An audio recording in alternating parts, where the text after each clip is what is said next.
کا trial magistrate Switzerland کا magistrate کرے.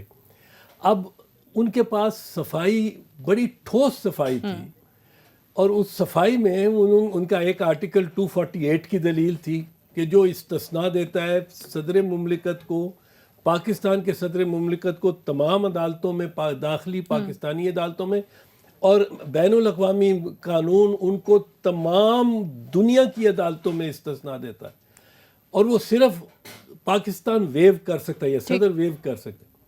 اسی طرح دنیا کے سربراہان مملکت جتنے ہیں, وہ بادشاہ ہیں, وہ امیر ہیں, وہ صدور ہیں, وہ چانسلرز ہیں, وہ ان کو پاکستان کی عدالتوں میں مکمل استثناء ہے. رائٹ. سو یوسف رضا گیلانی کو سپریم کورٹ نے 3 سال پہلے نااہل قرار دیا ایک ایسے الزام پہ جو کہ اس کا خاص بنتا بھی نہیں تو تھا. اس کے مقابلے میں یہ والا الزام جو منی لانڈرنگ کا الزام آپ کہتے ہیں کہ یہ زیادہ جو ہے اس میں وزن ہے, بہت سنگین معاملہ ہے. ٹھیک ہے, ایک بریک یہاں پہ لے لیتے ہیں, بریک سے واپس آئیں گے تو اعتزاز احسن صاحب ہمارے ساتھ موجود رہیں گے اور اسی حوالے سے اور کچھ اور موضوعات کے حوالے سے کچھ سوالات ان کے سامنے رکھیں گے. Stay tuned.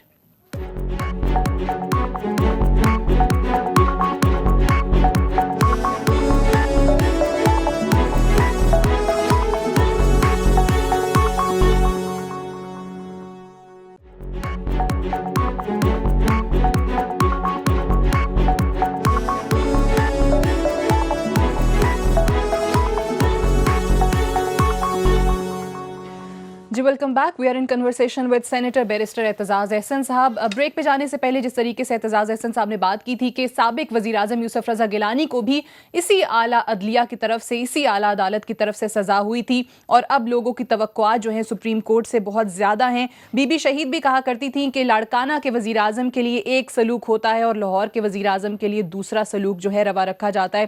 بیرسٹر صاحب بھی فرمائیے گا, سینٹ میں اپوزیشن لیڈر آپ ہیں, آپ ہی کی پارٹی کے اپوزیشن لیڈر جو نیشنل اسمبلی میں ہیں, ان کا ایک بیان سامنے آیا جن کو تنقید کا نشانہ ظاہر خان صاحب بنا بھی رہے ہیں, ڈبل شاہ بھی کہہ رہے ہیں اور کبھی کچھ کہہ رہے ہیں. وہ کہتے ہیں کہ اب پتہ چل گیا کہ امپائر کون تھا. اس سے ان کی کیا مراد ہے؟ میری اس سے بات نہیں ہوئی, پر مجھے بڑا تکلیف ہوئی, دکھ ہوا کہ عمران خان نے خورشید شاہ صاحب کی تضحیک کی ہے.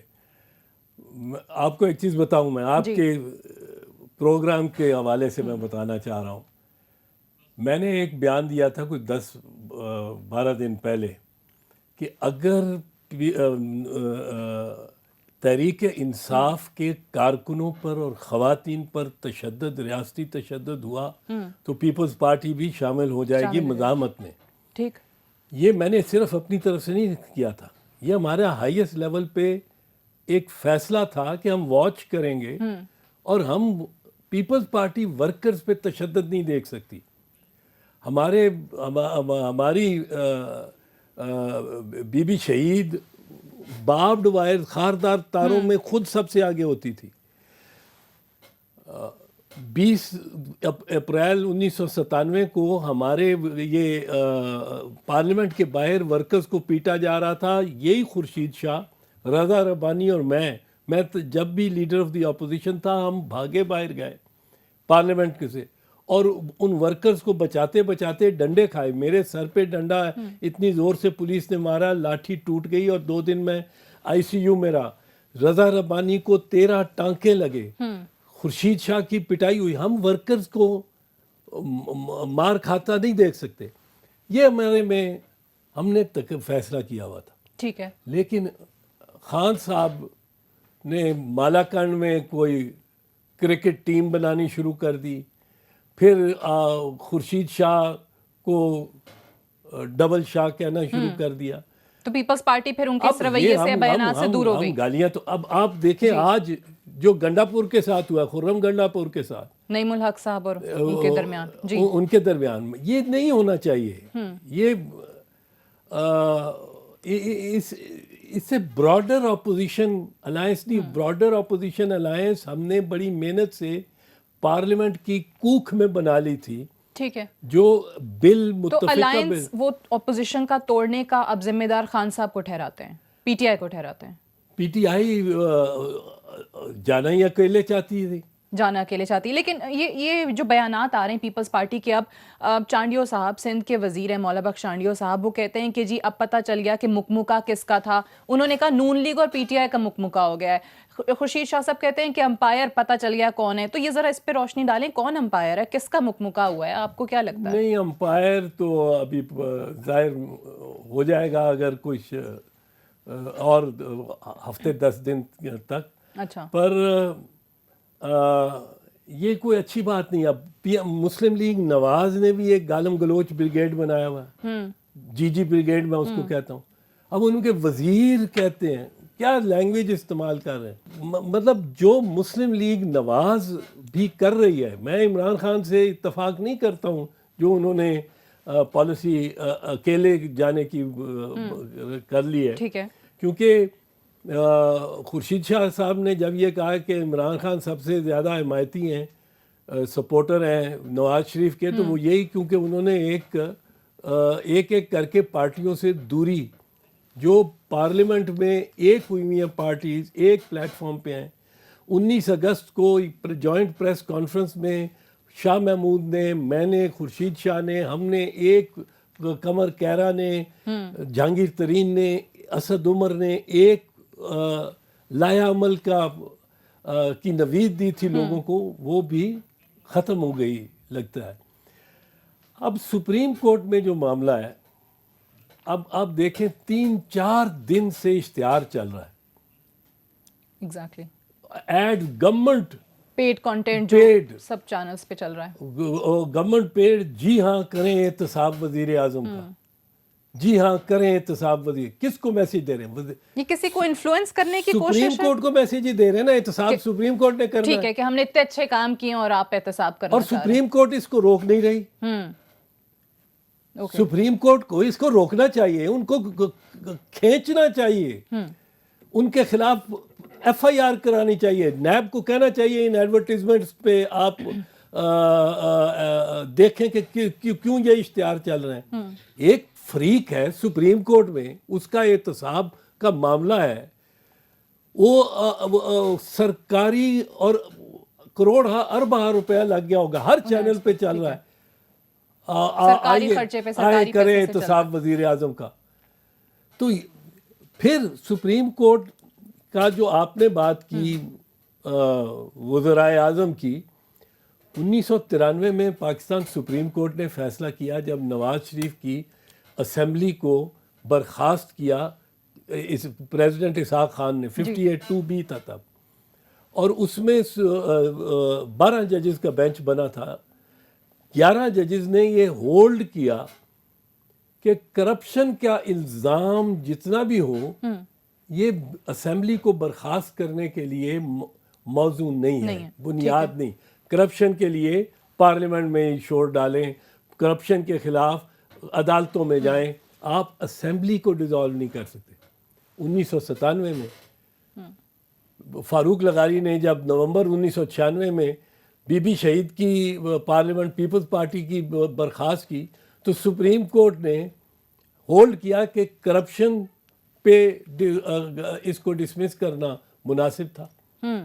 58(2)B کا اطلاق ہو سکتا ہے کرپشن پہ، کرپشن کے الزامات پہ.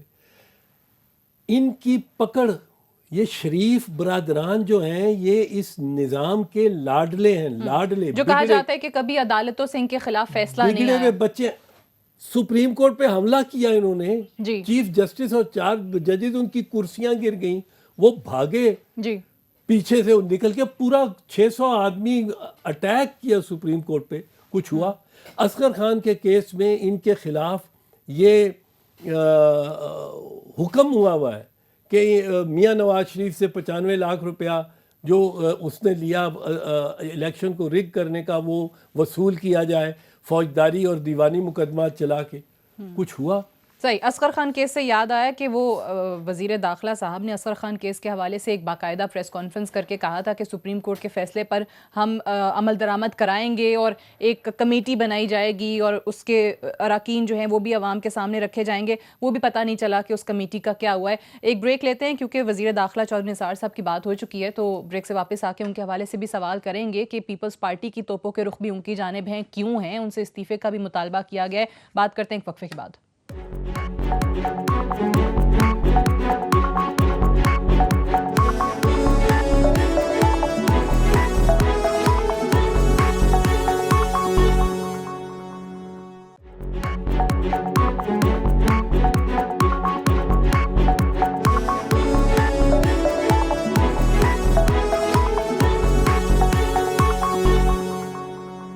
جی ویلکم بیک. پروگرام میں ایک بار پھر سے خوش آمدید. اعتزاز احسن صاحب پروگرام میں ہمارے ساتھ موجود ہیں. چودھری نثار صاحب سے کیا ناراضگی ہے آپ کے ساتھ؟ تو چلیں وہ معاملہ ہم دیکھتے رہتے ہیں کہ پارلیمان کے اندر بھی نظر آ رہا ہوتا ہے. اب پیپلز پارٹی نے باقاعدہ طور پہ ان سے استعفے کا مطالبہ بھی کر لیا ہے.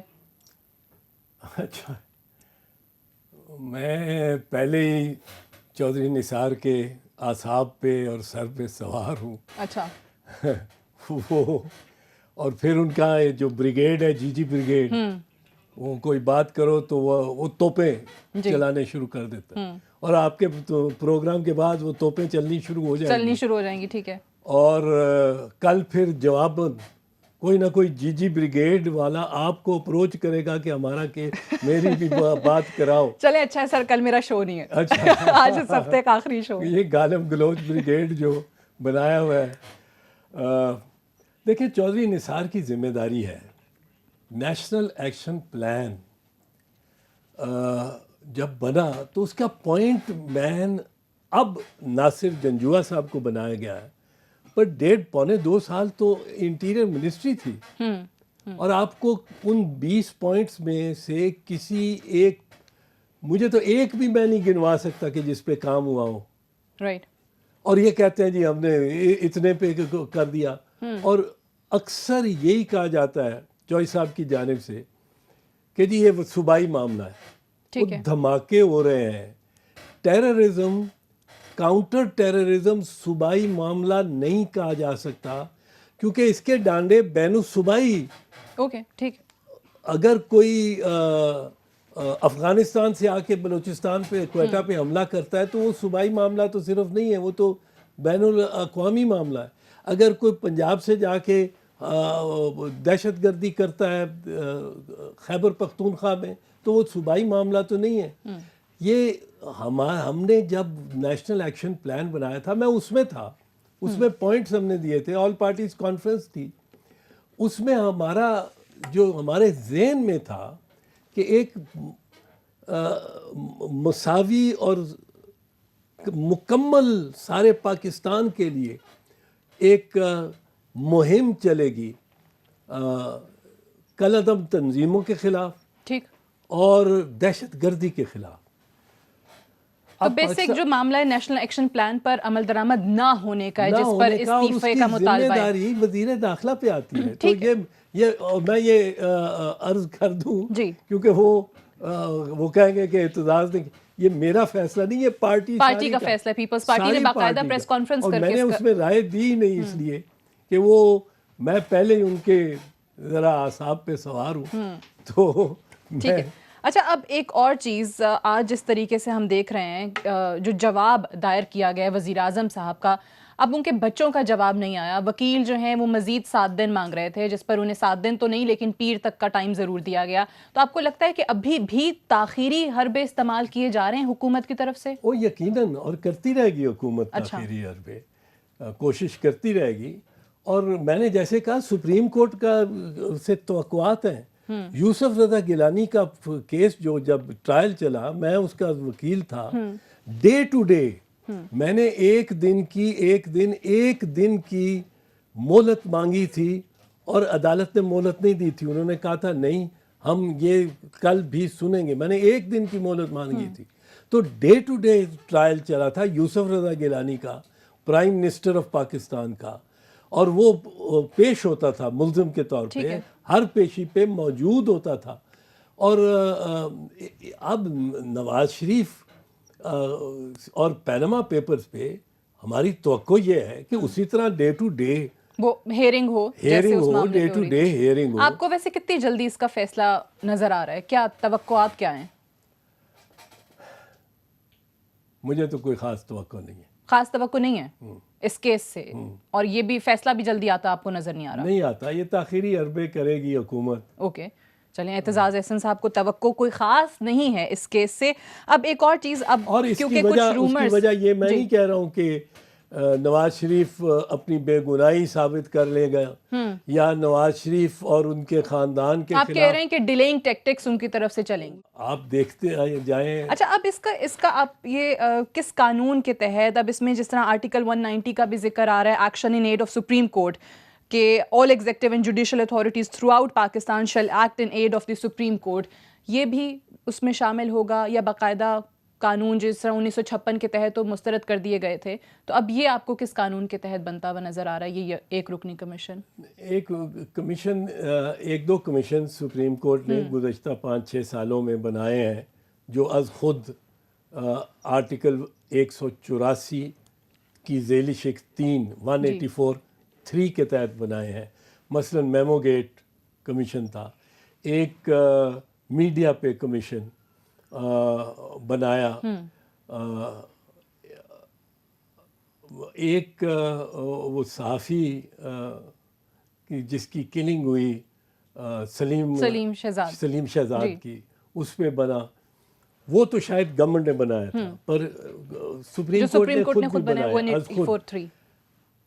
میری اپنی رائے میں سپریم کورٹ کو کمیشن بنانے کا اختیار نہیں ہے. اچھا، سپریم کورٹ خود سے کمیشن نہیں بنا سکتا. ویسے تو قانون وہ ہے جو سپریم کورٹ ڈکلیئر کرتی ہے. میں کچھ کہتا رہا ہوں، اگر سپریم کورٹ کہتی ہے ہمارے پاس اختیار ہے تو قانون یہ ہے کہ ان کے پاس اختیار ہے. پر میں سمجھتا ہوں کہ 1956 کے ایکٹ کے تحت حکومت کمیشن بنا سکتی ہے، حکومت نوٹیفائی کر سکتی، جو انہوں نے سپریم کورٹ کو لکھا تھا جی. اور سپریم کورٹ نے کہا کہ یہ ایک ٹوتھ لیس لا ہے. بالکل. اس سے اور جس طرح کہ آپ نے ٹرمز آف ریفرنس وہ تو قیام پاکستان سے بھی شروع کر دیتے تو کسی کا احتساب ناممکن ہوتا. ہو ہی نہیں سکتا. تو سپریم کورٹ نے یہ کہا، سپریم کورٹ نے اس وقت یہ نہیں کہا کہ ہم خود بنا لیں گے. سپریم کورٹ اب ویسے میں نے کہا کہ بنا چکی ہے ایک دو معاملات میں، پر اگر ٹرمز آف ریفرنس بنائے گی سپریم عدالت تو ان ٹرمز آف ریفرنس سے پر بھی تنازع ٹھیک ہے. لیکن جب سپریم کورٹ، چلیں یہ بڑا اہم نقطہ ہے، مجھے ایک بریک کے لیے کہا جا رہا ہے. بریک سے واپس آ کے میں اس کو تھوڑا تفصیل میں مزید سمجھنے کی کوشش کروں گی کہ اعتزاز احسن صاحب نے ایک تو یہ بات کی ہے کہ سپریم کورٹ خود سے کمیشن نہیں بنا سکتا ہے، لیکن اگر ٹی او آرز جس طریقے سے دونوں فریقین کے مانگ لیے گئے ہیں اس پر اتفاق اتنے مہینے نہیں ہوا، جو اب کیسے ہوگا؟ اور اگر سپریم کورٹ خود سے ٹی او آرز بناتا ہے اور پھر ایک طرف یہ کہہ دیتا ہے کہ وہ پابند ہوں گے دونوں فریقین اس کو ماننے کے بھی اور اس فیصلے کو بھی ماننے کے جو کمیشن کرے گا، اس پر ان کی کیا رائے، یہ بھی جانتے ہیں ایک وقفے کے بعد.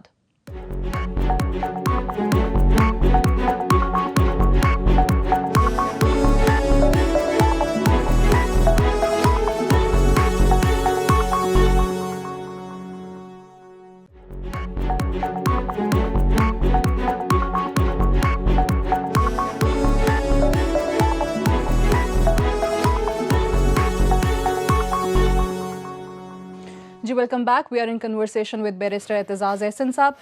سر یہ بتائیے گا کہ جس طریقے سے ایک زمانہ تھا سابق چیف جسٹس افتخار چودھری صاحب کا، جب بہت زیادہ جوڈیشل ایکٹیویزم دیکھنے کو ملتا تھا، آلو کی پیاز کی قیمت پہ بھی سو موٹو نوٹسز ہو رہے ہوتے تھے، اب اس ایک اہم معاملے پہ حکومت لکھتی ہے عدالت کو کہ جی 1956 کے ایکٹ کے تحت آپ قانون کمیشن جو ہے وہ بنا دیں. آپ نے جس طرح خود کہا، عدالت نے بھی کہہ دیا کہ وہ کمیشن بالکل ہی ٹوتھ لیس کمیشن ہوگا، وہ مسترد ہو جاتی ہیں ٹی او آرز. پھر اب مختلف سیاسی جماعتیں including P T I supreme court میں پٹیشنز لے کے جاتی ہیں کہ اس معاملے کو سنا جائے. پہلے رجسٹرار اعتراض لگا دیتا ہے، پھر اعتراضات مسترد ہوتے ہیں، پھر سپریم کورٹ معاملہ ٹیک اپ کرتی ہے. اب اگر آپ یہ کہتے ہیں کہ سپریم کورٹ کو بھی یہ اختیار نہیں ہے کہ کمیشن بنائے تو پھر کہاں جائیں؟ کون فیصلہ کرے گا؟ کیسے ہوں گی دیکھیں، تحقیقات؟ سپریم کورٹ نے ایک نظیر نئی ڈالی ہے اور بلدیاتی نظام کے متعلق سپریم کورٹ نے چاروں صوبوں کو حکم دیا کہ آپ قانون سازی کریں، اس کے بارے میں قانون سازی کریں، اور ڈیڈ لائن دی۔ اب سپریم کورٹ ہمارا بل لے لے اور حکومت کو ڈائریکٹ کرے کہ اس بل کو آپ منظور کروائیں۔ اوکے، ایک نظیر خود سپریم کورٹ کی ہے، اس کے تحت کارروائی پھر ڈے ٹو ڈے کریں، اور اس کے تحت میں سمجھتا ہوں کہ اس کو پڑھ کے دیکھیں، ایک بڑا یہ ایسا اوفینس ہے جس میں خفیہ انداز سے سرمایہ چھپا کے سرمایہ کو ملک سے باہر لے جایا گیا ہے، اور خفیہ انداز سے اس کو خفیہ تجوریوں میں اور بینک اکاؤنٹس میں، پیناما میں مثال کے طور پہ، برٹش ورجن آئلز میں، گیئنزی میں، آئل آف وائٹ میں رکھا گیا ہے، اور اس سے پراپرٹیز لی گئی ہیں جو کہ جن کی ملکیت بھی خفیہ ہے۔ تو اس کے لیے ایک اسپیشل لا کی جو ہم نے بنایا ہوا ہے، جس میں ہم نے محنت کی ہے، اس کو ٹریس کرنے کے لیے، اس کو واپس لانے کے لیے، اس کی جو رسپونڈنٹ ہے جس کا نام آیا ہے اس کے بیچ میں تعاون لینے کے لیے وہ طریقہ کار ہے، اس کو لے اور حکومت کو حکم دے۔ ٹھیک ہے، تو ایک پریسیڈنس آلریڈی موجود اور ہے، یہ 2 اسی دن کو میں ہو دیکھا سکتا جائے، ہے، 2 دن میں ہو سکتا ہے۔ اچھا، اب ایک چیز، آج جس طریقے سے وزیر اعظم کی جانب سے تو جواب داخل کرا دیا گیا ان کے وکیل کی طرف سے، بچوں کا جواب اب پیر کو جا رہا ہے۔ اب ایک چیز جو جواب میں لکھی گئی کہ 2013 کے گوشواروں میں ان کے تمام اثاثے ڈکلیئر ہیں، یعنی کہ وزیر اعظم صاحب کے، اور ان کا کوئی بچہ ان کے زیر کفالت نہیں ہے۔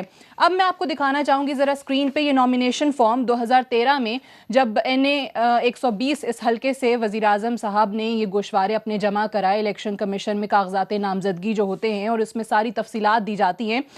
تو اب اس میں یہ دکھائیے گا ذرا، جہاں پہ تاریخ کے بعد جہاں یہ لکھا ہوا ہے assets of any standing in the name of spouse, minor children and other dependents. اب یہ ڈیپینڈنٹس میں نیچے جو نام ہے، land in the name of daughter Maryam Safdar, تو یہاں پہ یہ ڈیپینڈنٹس میں ان کو شو کیا گیا ہے۔ تو بیرسٹر صاحب، شاید میری اردو کمزور ہے اور انگریزی بھی کمزور ہے کہ زیر کفالت نہیں ہے اور یہاں پہ ڈیپینڈنٹ، تو یہ کیا ہے؟ نہیں، ڈیپینڈنٹ ہے، تو یہاں پہ کہتے ہیں نہیں ہے۔ اور دکھانا اس فارم کے تحت ڈیپینڈنٹ جن کی کفالت آپ کر رہے ہو، جی، ان کے اثاثے دینا لازم ہے۔ صحیح ہے، اور یہاں آج جو جواب دائر کیا جاتا ہے اس میں کہا جاتا ہے کہ کوئی بھی نہیں ہے زیر مشکل کفالت۔ پڑ گئی نا، تو یعنی جواب غلط ہو پڑ گیا۔ گئی۔ وہ بیٹے نے ٹیلی ویژن پہ 3 انٹرویوز میں کہہ دیا کہ الحمدللہ یہ اپارٹمنٹس ہمارے ہیں، اور مریم صفدر ان کی بینیفیشل اونر ہے۔ ایک دفعہ کا ٹرسٹی، تب بھی اس کی ملکیت اس کی بنتی ہے ایز اے ٹرسٹی، اور ایک جگہ کہا کہ بینیفیشل اونر ہیں، بالکل۔ تو وہ تو تسلیم کیے بیٹھے ہیں نا۔ اب ان کے لیے پرابلم یہ ہے، میاں محمد نواز شریف کے لیے، کہ عدالت میں 5 چیزیں پیش کر دی جائیں۔ وہاں بیٹے کا بیان ہے کہ 2005 میں ہم نے یہ لی، بالکل۔ وزیر داخلہ کا بیان ہے کہ یہ 20 سال پہلے میاں نواز شریف نے یہ خریدے۔ میاں صاحب کا بیان ہے کہ 1980 میں میرے والد سرمایہ دبئی لے کے گئے، وہاں سٹیل مل لگائی، سن 2000 میں اس کو بیچا تو جدہ میں سٹیل مل لگائی، 2005 میں اس کو بیچا تو اپارٹمنٹس لے لی۔ اب 1980 میں جو پیسہ لے کے گئے وہ کہاں سے، کس طرح لے کے گئے؟ اسٹیٹ بینک تو $1 کی اجازت نہیں دیتا تھا لے جانے کی، اور آپ لاکھوں کروڑوں ڈالر لے گئے بھائی، آپ کے والد خواہ لے گئے، وہ آپ کی ملکیت بنی۔ وہ پیسے کہیں ڈکلیئر ہوئے، کسی انکم ٹیکس کے گوشوارے میں پاکستان میں ڈکلیئر ہوئے، جب آپ بزنس یہاں کرتے رہے، آپ کی ملیں تھیں، آپ نے 0 انکم ٹیکس دیا تو 1995 96 97 میں، اور یہ وہی وقت ہے جو عام فہم لوگ سمجھتے ہیں کہ جب 93-94 میں یہ کک بیک ہے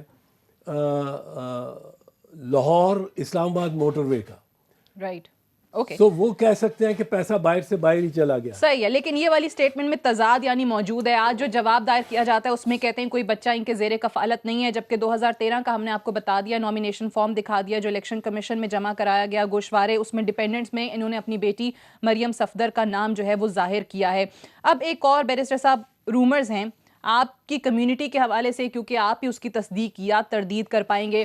ایک طرف وزیر اعظم صاحب کے وکیل ہیں سلمان اسلم بٹ صاحب، دوسری جانب عمران خان صاحب کے وکیل ہیں حامد خان صاحب، اور یہ جو 5 رکنی بینچ بیٹھا ہوا ہے سپریم کورٹ کا، اس میں ایک جج ہیں. اطلاعات یہ ہیں کہ یہ تینوں لاہور میں ایک ہی لا فرم میں پارٹنرز ہیں.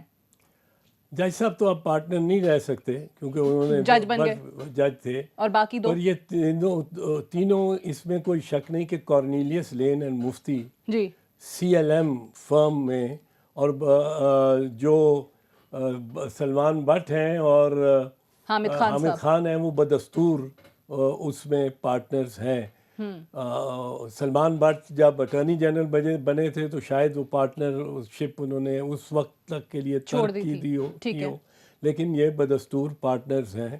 اور تو اس چیز کو آپ کیسے دیکھتے ہیں؟ مطلب کہ اتنا بڑا کیس اور عمران خان صاحب کے بیانات اور ان کے وکیل اور میاں محمد نواز شریف صاحب اس ملک کے وزیر اعظم کے وکیل دونوں ایک لا فرم کے پارٹنرز ہیں. یہ حسن اتفاق بھی ہے، یہ اتفاق واقعی ہے، حسن انتخاب بھی ہے، حسن انتخاب بھی ہے. ہاں، وکیل انتخاب کیا ہے جو وکیل کا انتخاب عمران خان کی تو پارٹی سے پرانے ہیں، میاں نواز شریف نے انتخاب جن کا کیا ہے، تو وہ حسن انتخاب ہے ان کا. اوکے، چلیں اب ایک اور معاملہ جس کو اس معاملے سے بھی زیادہ سنگین معاملہ تصور کیا جا رہا ہے، اور کہا جاتا ہے کہ وزیر اعظم صاحب کے لیے مشکلات زیادہ اس فرنٹ پہ بھی آ سکتی ہیں، جو ڈان لیکس کا معاملہ ہے. آپ کو کیا لگتا ہے کہ پرویز رشید صاحب کی تو چلیں قربانی ہو گئی، اب ان کے بعد جو تحقیقات کا دعویٰ کیا جا رہا ہے، جو سامنے نام لانے کی بات کی جا رہی ہے کہ جس نے بھی لیک کرائی پبلک کیا جائے گا، پھر سے میں ذکر کروں گی چودھری نثار صاحب کا، انہوں نے باقاعدہ پریس کانفرنس میں بات کی ہے. آپ کو لگتا ہے کہ واقعی اس طریقے سے ہو جائے گا جیسے کلیم کیا جا رہا ہے؟ وہاں بھی گورنمنٹ وقت خرید رہی ہے، بائنگ ٹائم، ڈیلے کرنا، تاخیر. اور اس حکومت کا اور نواز لیگ کا ایک شیوا رہا ہے کہ جہاں پھنس جائیں وہاں ٹائم گین کریں، کہ سچویشن جو ہے، جو کرائسس ہے، یہ خود ختم ہو جائے گا خود.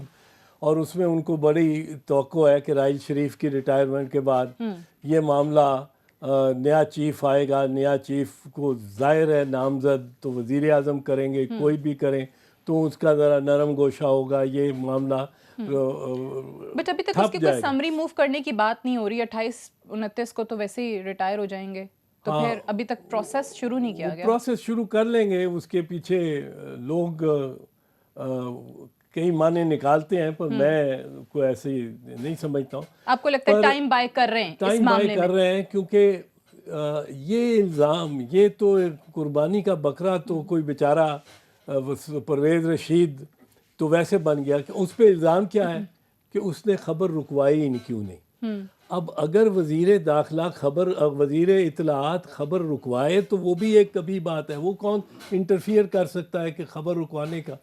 اگر اس نے نہیں رکوائی تو اس کی وجہ یہ ہے، ظاہر ہے کہ خبر دینے والا خبر رکوانے والے سے زیادہ مقتدر اور پاورفل تھا، اور یہ 4-5 لوگوں میں ہی ہے. اس میں اسحاق ڈار صاحب، وزیر داخلہ صاحب، شہباز شریف اور نواز شریف، اور بیچ میں مریم کا نام بھی لیا جا رہا ہے، اور اس پہ گورنمنٹ بڑی سینسٹیو ہے، اس پہ توپیں چلنی شروع ہو جائیں گی. پر ان چاروں میں سے جو یہ زیادہ پاورفل ہیں پرویز رشید سے، تو پرویز رشید خبر تو رکوا سکتا اگر وہ ان لوگوں سے، ان وزراء سے، ان اصحاب سے وہ زیادہ مقتدر، زیادہ طاقتور ہوتا